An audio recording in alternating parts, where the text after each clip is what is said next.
the bishop in here. Infrastructure is needed. I was like, I don't yeah, so it's, I almost posted it yesterday and we read I it. want to thank everyone for being here this morning. The mayor has contacted me this morning. He's running an extremely tight schedule today. He's going to try to make it here before the end of this press conference. But if not, I will try to fill his shoes as best I can. I'm certainly not as eloquent a public speaker as the mayor, but bear with me. My name is Mike Aguirre. I'm the Substance Abuse Grants Coordinator for the City of Fall River. And the reason we're here today is the mayor is designating the week of August 28th to September 3rd as Fall River's Overdose Awareness Week. We have a bunch of folks here that are organizing events for that week, and I would like to kind of showcase them and highlight them. I'm going to read the mayor's quote here. This week will be an opportunity for the community to come together in unity and recognize the emotional and physical loss many of our residents have endured during this national epidemic. The message of unity, hope, and action will be the overriding theme to this week. As we all know, Fall River is not immune to what is a national crisis or a national epidemic, the opioid epidemic. We've certainly been hit as hard as any other urban area in the country. And I think what's important about this is our response to it. And coming together as a community in the many different facets, public and private and voluntary, political, is going to be important for us to make any progress here. So with that in mind, August 31st is National Overdose Awareness Day, International I should say, International Overdose Awareness Day. So we decided to expand that a little more and try to include a few more things in that week. With that in mind, the City of Fall River has a purple flag which was donated by Helen Rigo and Niagara Neighborhood Association, and that's been flying at Gramada Plaza across the street and will continue to fly. Niagara has also asked for the city to light up the building in purple. Knowing our primary colors, it's been difficult for us to figure out how to make purple, because I think we only have a few colors that light up the building. So we've been working on that, trying to get the purple right, and we will have the purple building, with the building lit up in purple for a week. So the first event we have scheduled is on Tuesday, August 30th, and it's going to be right here at Government Center. It's going to be on the 3rd Street side, and it will be from 10:30 to 7. And we're going to have a couple parking meters that are going to be bagged, so folks can kind of pull in, come in, and then leave. So that will be on the 3rd Street side. That is provided by Bristol County District Attorney Thomas Quinn's office, and we have April Cabrera here representing Attorney Quinn, and she will give you a little more information on exactly what this is. Thanks, Mike. So the District Attorney's Office is always pleased to partner with any of our cities here in Bristol County to continue to raise awareness about overdose and addiction. So our office will be hosting the Hidden in Plain Sight display, which is an interactive mock teenage bedroom display which parents or any adults that are around teens every day should definitely come and explore. There's a bunch of different things that are placed throughout the room that may indicate that your child or a young person living with you or even an adult may have a problem with addiction. So we're happy to be able to provide this here in Fall River at Government Center. We did it in this past weekend at the Silver City Galleria in Taunton, and it was very well received, and a lot of parents were kind of shocked at some of the things that kids are getting into these days. So it's certainly an eye-opener, not designed to scare anybody or cause any kind of uproar in your life, just simply to create awareness and educate parents on the things they should be looking out for so they can hopefully get their young person the help they need sooner rather than later. The next event that we had scheduled is on Wednesday, August 31st, which is International Overdose Awareness Day. Laura Washington is representing STAR and the Bold Coalition, and they will be doing door-to-door outreach, and I will ask Laura to tell you more about that.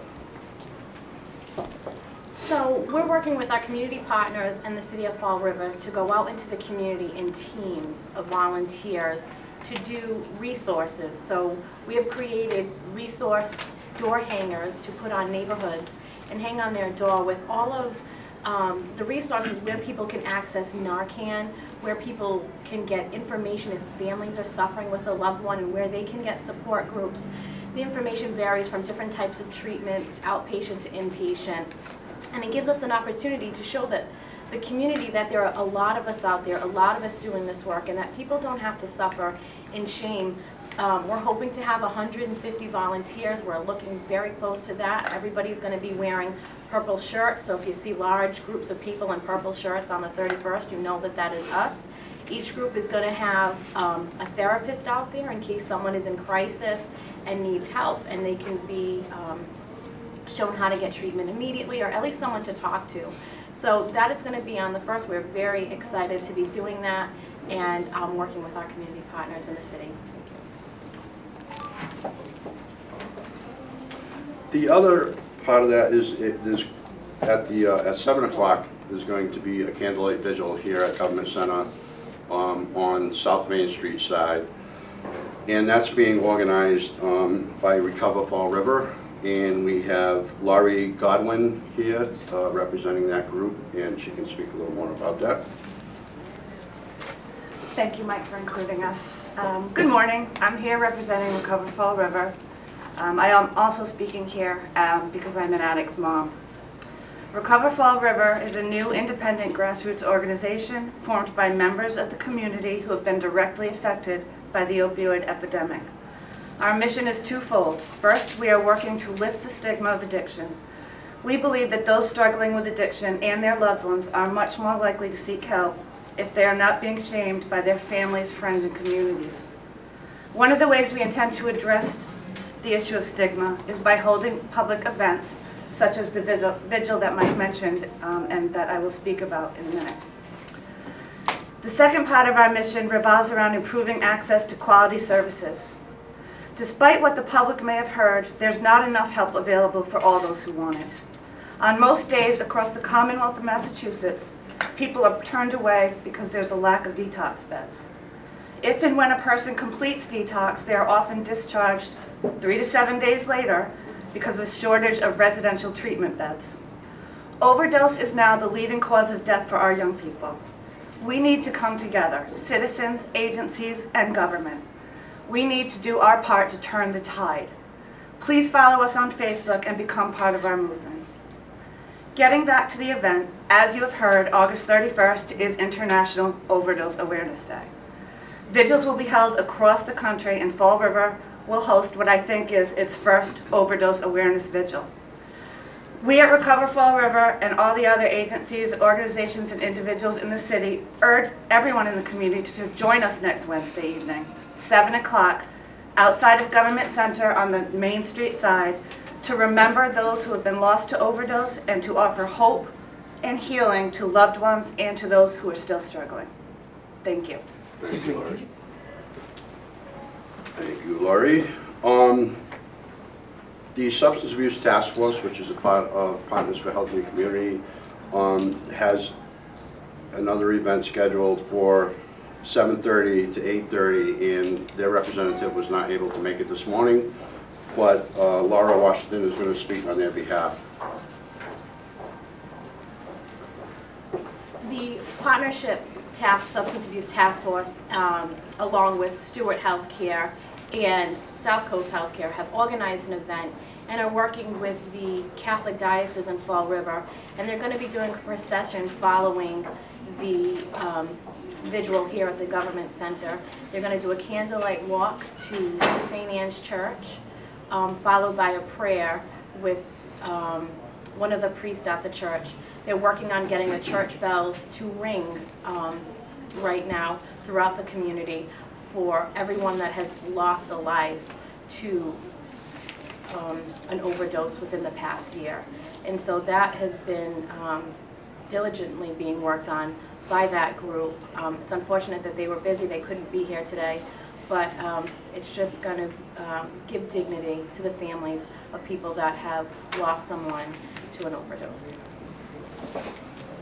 Thank you again, Laura. On Thursday, September 1st, from 5:30 to 7:30 at 148th Street, River to Recovery, which is a group of recovering folks, are having an open house, and we have Kevin Doyle here representing that group that can tell us a little more about that. Hello everyone, my name is Kevin Doyle. I am a person in long-term recovery. I've been clean and sober for 32 years.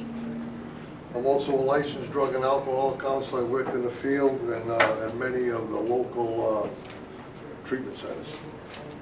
I'm the director of River to Recovery. We're a non-profit organization. We started about 20 months ago. Presently, we have approximately 20 self-help meetings. Some of them are private, not for the public, for certain groups that don't want to keep their anonymity. But we are starting to have some great results with our residents in Fall River. We have several recovery coaches that have been trained and certified, and they're there every morning from 9 to about 11, and our goal is to be open Thursday to Sunday, probably 16 hours a day. Right now we're probably open about 8 hours of them days. We have self-help meetings, we have recreation. What we're really trying to do is fill in the gaps for the people who are like waiting to get into treatment that have no support prior to that. And maybe they can come meet with us and we can support them to get to that level of treatment. They may be getting out of treatment and they need support. They may be waiting for a bed somewhere or further, just finding their way through the kind of the maze of recovery. We're also trying to be available for family members. We're going to have some family groups starting in the very near future, including ACOA. But as I had said, we do have right now 20 meetings happening every week. So, you know, we are seeking funding and some support and volunteers. On our open house, it's behind 148th Street. It's the old Perini's Pasta. I would like you to come and see what we're doing and see our space. And maybe you could talk to some of the people that are being helped. And we're also going to be part of the vigil. And I'm grateful to be here. And I think we need to put a face on some success with recovery. You know, I myself have been blessed with a long-term recovery, and I would like the community to meet some of the people who are also success stories. We see too much of the person still using. So put a different face on it, and we're making a difference already. Thank you.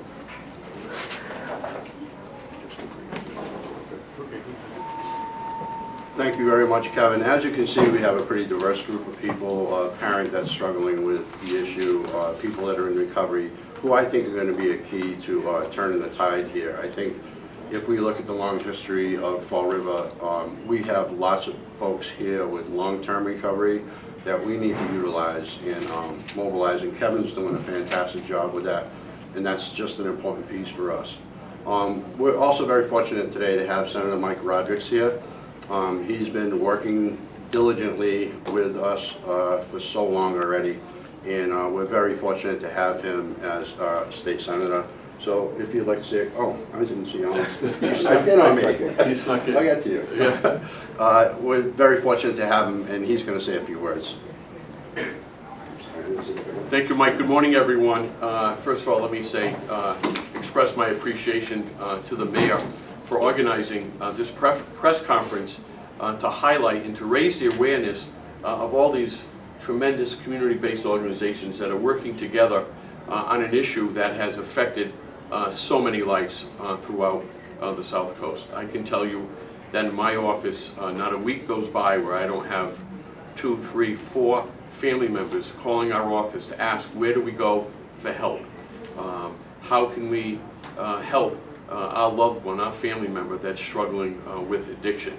And then we at the state level, and I'm honored to be joined by my colleague, Representative Alan Sylvia, have been working on this diligently over the last few sessions. We started with trying to deal with prevention, trying to control the flow of prescribed opioids that are make their way on into the street that starts so many of our addicts on their course.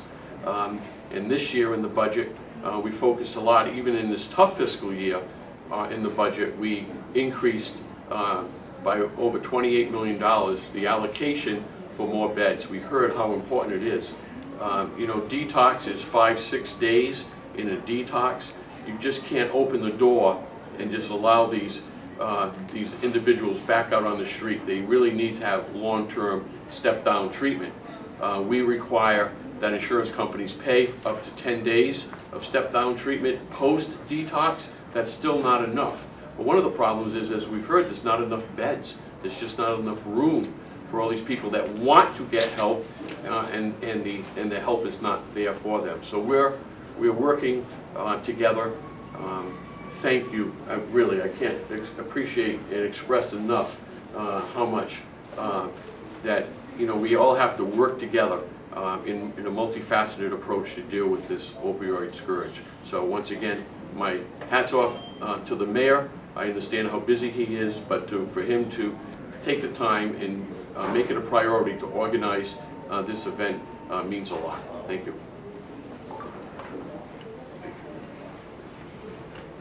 And that's pretty much it. Like I said, the folks will be here if you have any questions for them individually.